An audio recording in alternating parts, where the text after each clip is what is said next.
আলাইকুম, আমি সাদিয়া ওয়ার দ্য ওয়ার্ল্ড নিউজ চ্যানেলে আপনাকে স্বাগত। শুরুতেই জানাবো আজকের গুরুত্বপূর্ণ আপডেট সংবাদগুলোর শিরোনাম। ঢাকা সিলেট মহাসড়কে পিকআপ ভ্যান ও কাভার্ডের মুখোমুখি সংঘর্ষে চালক নিহত। জাতির ওপর থেকে এখনও কালো ছায়া যায়নি, জামায়াত আমির। গাজীপুরে ঝুট গোডাউনে লাগা আগুন নিয়ন্ত্রণে। রোহিঙ্গা ক্যাম্পে এক রাতেই 2 অগ্নিকাণ্ড, পুরল স্বাস্থ্যকেন্দ্র। নতুন রাজনৈতিক জোটের আত্মপ্রকাশ। ইয়েমেনে নিরাপত্তা জোরদারে সৌদির উদ্যোগকে স্বাগত জানালো আমিরাত। এই ছিল আজকের গুরুত্বপূর্ণ আলোচিত সংবাদের শিরোনামগুলো।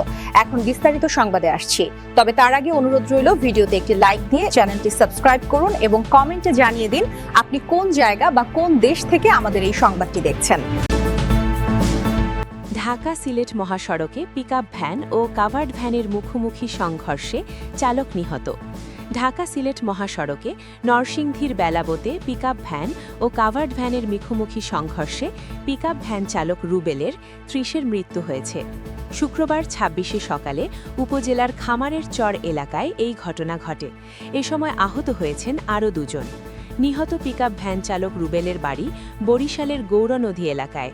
আহতরা হলেন নেত্রকোনা জেলার বারহাট্টা উপজেলার আরশাদ আলীর ছেলে শাওন 18 এবং কুমিল্লা জেলার চান্দিনা উপজেলার মজিদ মিয়ার ছেলে নূরে আলম 35। পুলিশ ও স্থানীয়রা জানায়, ঢাকা থেকে ছেড়ে আসা সিলেটগামী একটি কাভার্ড ভ্যান ঢাকা সিলেট মহাসড়কের নরসিংদীর বেলাব উপজেলার খামারের চর এলাকায় পৌঁছালে বিপরীত দিক থেকে আসা একটি পিকআপ ভ্যানের সাথে মুখোমুখি সংঘর্ষ হয়। এতে পিকআপ ভ্যানটি দুমড়ে মুচড়ে যায় এবং ঘটনাস্থলেই পিকআপ ভ্যানের চালকের মৃত্যু হয়। এ সময় আহত হয় আরও 2 জন। পরে স্থানীয়রা আহতদের উদ্ধার করে পার্শ্ববর্তী হাসপাতালে নিয়ে যায়। খবর পেয়ে ভৈরব হাইওয়ে থানা পুলিশ ঘটনাস্থলে এসে লাশ থানায় নিয়ে যায়। ভৈরব হাইওয়ে থানার ওসি শাহাবুর রহমান জানান, কাভার্ড ভ্যান ও পিকআপ ভ্যানের সংঘর্ষের খবর পেয়ে ঘটনাস্থলে এসেছি। পিকআপ ভ্যানের চালক মারা গেছেন। লাশ উদ্ধার করে ভৈরব হাইওয়ে থানায় নেওয়া হয়েছে। কাভার্ড ভ্যানটি জব্দ করা হলেও চালক পালিয়ে গেছে। পরবর্তী আইনি প্রক্রিয়া চলমান। জাতির ওপর থেকে এখনও কালো ছায়া যায়নি, জামায়াত। জামায়াত ইসলামীর আমির ডক্টর শফিকুর রহমান বলেছেন, জাতির ওপর থেকে কালো ছায়া এখনও যায়নি। এই কালো ছায়া দূর না হওয়া পর্যন্ত ছাত্র শিবির ও জামায়াতে ইসলামী সংগ্রাম করে যাবে।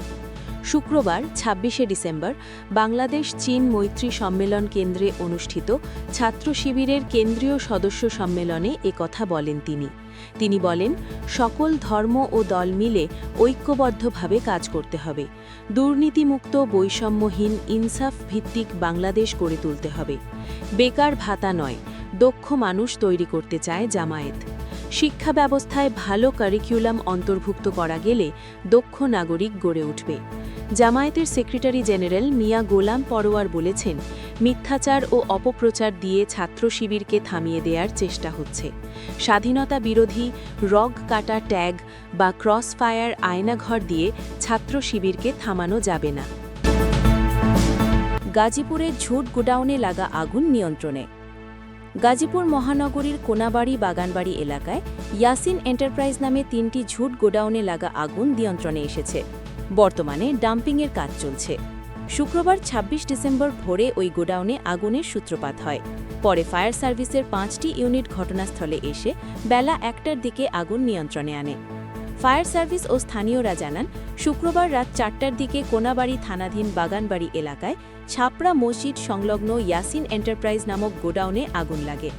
মুহূর্তের মধ্যে আগুন গোডাউনের সর্বত্র ছড়িয়ে পড়ে। প্রথমে স্থানীয়রা আগুন নিয়ন্ত্রণের চেষ্টা করেন, পরে ফায়ার সার্ভিসকে খবর দেওয়া হয়। খবর পেয়ে কোনাবাড়ি মডার্ন ফায়ার সার্ভিসের 2টি ইউনিট আগুন নিয়ন্ত্রণে কাজ শুরু করে। পরে সহায়তায় সারাবো মডার্ন ফায়ার সার্ভিসের আরও 3টি ইউনিট কাজ শুরু করে। প্রথমে একটি গোডাউনে আগুন লাগলেও পরবর্তীতে 3টি গোডাউন পুড়ে যায়। ফায়ার সার্ভিসের 5টি ইউনিটের চেষ্টায় বেলা 1টার দিকে আগুন নিয়ন্ত্রণে আসে। কোনাবাড়ি ফায়ার সার্ভিসের ওয়্যারহাউস ইন্সপেক্টর সাইফুল ইসলাম বলেন, ভোরে আগুন লাগার খবর পাওয়ার সঙ্গে সঙ্গে 5টি ইউনিট পাঠানো হয়। যদিও দুপুরে আগুন নিয়ন্ত্রণে এসেছে। সম্পূর্ণ নির্বাপনে আরও প্রায় 2 ঘণ্টা সময় লাগতে পারে। এখনও ফায়ার সার্ভিসের 3টি ইউনিট নিয়ন্ত্রণ কাজ করছে। এই ঘটনায় এখন পর্যন্ত কোনো হতাহতের খবর পাওয়া যায়নি, তবে গোডাউনে থাকা বিপুল পরিমাণ ঝুট পুড়ে যাওয়ায় ব্যাপক আর্থিক ক্ষয়ক্ষতির আশঙ্কা করা হচ্ছে। রোহিঙ্গা ক্যাম্পে এক রাতেই 2 অগ্নিকাণ্ড, পুড়ল স্বাস্থ্যকেন্দ্র। এক রাতের ব্যবধানে 2টি স্থানে পরপর অগ্নিকাণ্ডের ঘটনা ঘটেছে। শুক্রবার 26 ডিসেম্বর ভোরে ক্যাম্প 4-এর ডি ব্লকে আগুন লেগে একটি স্বাস্থ্যকেন্দ্র সম্পূর্ণ ভস্মীভূত হয়েছে। এর আগের রাতেই কুতুবালং নিবন্ধিত ক্যাম্পে 5টি বসতঘর পুড়ে যায়। ফলে শীতের মৌসুমে ঘন ঘন অগ্নিকাণ্ডে ক্যাম্প এলাকায় আতঙ্ক আরও বেড়ে গেছে। শুক্রবার 26 ডিসেম্বর ভোর 5টায় মধুরছড়া এলাকার 4 নম্বর ক্যাম্পের ডি ব্লকে ওবার্ট হেলথ পোস্ট নামে পরিচিত একটি স্বাস্থ্যকেন্দ্রে আগুন লাগে। স্থানীয় বাসিন্দা ও ফায়ার সার্ভিসের প্রায় 1.5 থেকে 2 ঘণ্টার প্রচেষ্টায় সকাল 7:30টার দিকে আগুন নিয়ন্ত্রণে আসে। এ ঘটনায় কেউ হতাহত না হলেও স্বাস্থ্যকেন্দ্রের কাঠামো, ভেতরের মূল্যবান চিকিৎসা সরঞ্জাম, ওষুধ এবং ফাইল ডকুমেন্ট সম্পূর্ণ পুড়ে গেছে। প্রাথমিকভাবে ক্ষয়ক্ষতির পরিমাণ কোটি টাকারও বেশি বলে ধারণা করা হচ্ছে। 2017 সালে মিয়ানমার থেকে নির্যাতনের মুখে পালিয়ে বাংলাদেশে আশ্রয় নেওয়া রোহিঙ্গাদের জন্য দাতব্য সংস্থা ওবার্ট হেল্পার্স ইউএসএ এই স্বাস্থ্যকেন্দ্রটি প্রতিষ্ঠা করে। বর্তমানে এটি হিউম্যান ইন্টারন্যাশনাল ইউএসএর অর্থায়নে পরিচালিত হচ্ছিল। ওবার্ট হেল্পার্স বাংলাদেশের health coordinator doctor Mahmudul Hasan Siddiqui Rashed বলেন, আকস্মিক অগ্নিকাণ্ডে পুরো স্বাস্থ্যকেন্দ্রটি পুড়ে গেছে। আগুনের কারণ এখনও নিশ্চিত না হলেও তদন্ত চলছে। তিনি জানান, এখান থেকে রোহিঙ্গা ও আশেপাশের স্থানীয় মানুষ বিনামূল্যে চিকিৎসা পেতেন। ক্যাম্পের বাসিন্দা মোহাম্মদ রফিক বলেন, এটা আমাদের চিকিৎসার একমাত্র ভরসা ছিল। এখন কোথায় যাব? বৃহস্পতিবার 25 ডিসেম্বর রাত 10টার দিকে কুতুপালং নিবন্ধিত বিএলকে আগুন লেগে 5টি বসতঘর পুড়ে যায়। স্থানীয়দের ভাষ্য, শীতের রাতে সবাই ঘুমিয়েছিল। হঠাৎ আগুন দেখে চিৎকারে এলাকায় আতঙ্ক ছড়িয়ে পড়ে। Ukhia fire service station officer ডলার ত্রিপুরা বলেন, একটি ইউনিট আগুন নিয়ন্ত্রণে কাজ করেছে। কেউ আহত হয়নি। আগুনের সূত্রপাত কিভাবে তা তদন্তে জানা যাবে। নতুন রাজনৈতিক জোটের আত্মপ্রকাশ জুলাই। চেতনায় আধিপত্যবাদ বিরোধী সমৃদ্ধ বাংলাদেশ গড়ার লক্ষ্যে আত্মপ্রকাশ করেছে রাজনৈতিক দল জাতীয় মুসলিম জোট। জোটের দলগুলো হল বাংলাদেশ মুসলিম লীগ, গণমুক্তি জোট, নাগরিক অধিকার পার্টি, বাংলাদেশ মুসলিম সমাজ, বাংলাদেশ জাস্টিস পার্টি, সার্বভৌমত্ব সুরক্ষা পরিষদ ও বিএনডিপি। শুক্রবার 26 ডিসেম্বর জাতীয় প্রেস ক্লাবে আয়োজিত সংবাদ সম্মেলন থেকে এ জোটের বিষয়ে ঘোষণা দেওয়া হয়। সংবাদ সম্মেলনে উপস্থিত ছিলেন জোটের প্রধান সমন্বয়কারী কাজী আবুল খায়ের, গণমুক্তি জোটের চেয়ারম্যান শাহরিয়ার ইফতেখার ফুয়াদ, নাগরিক অধিকার পার্টির আহ্বায়ক জিয়াউর রহমান, বিএনডিপির চেয়ারম্যান তাজুল ইসলাম লাবু প্রমুখ।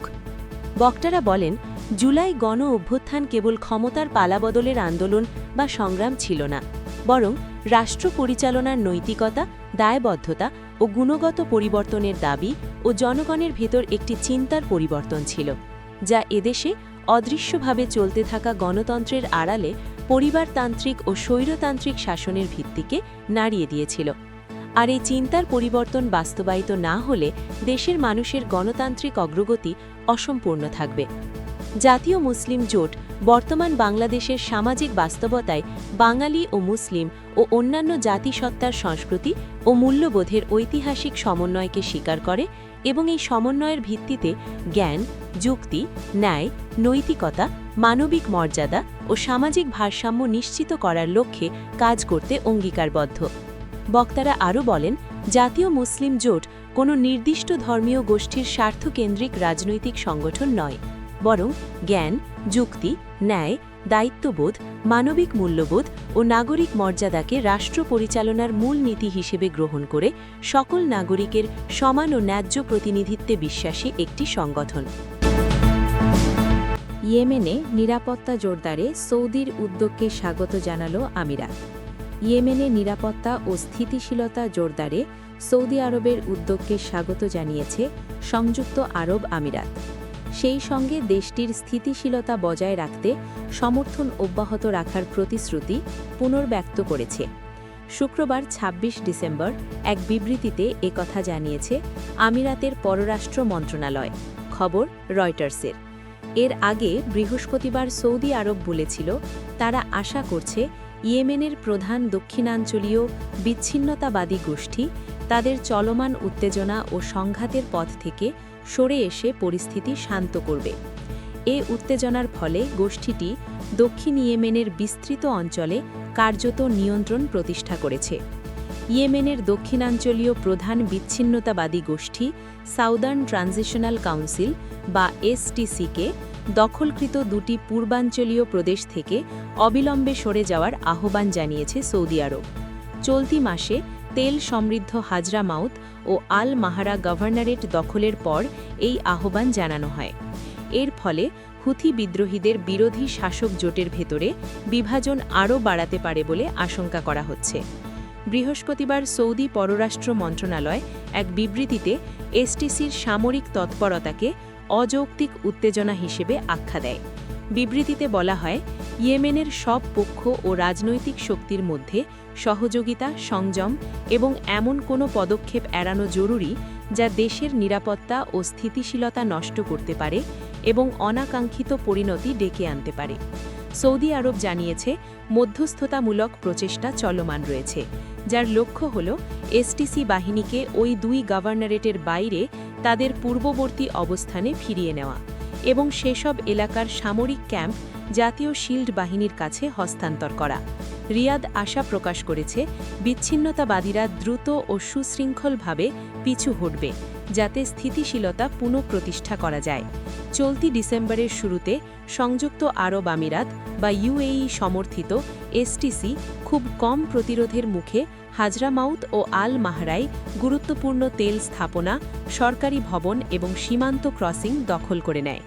একই সঙ্গে তারা ইয়েমেনের অস্থায়ী রাজধানী আদেনের প্রেসিডেন্সিয়াল প্রাসাদও নিয়ন্ত্রণে নেয়।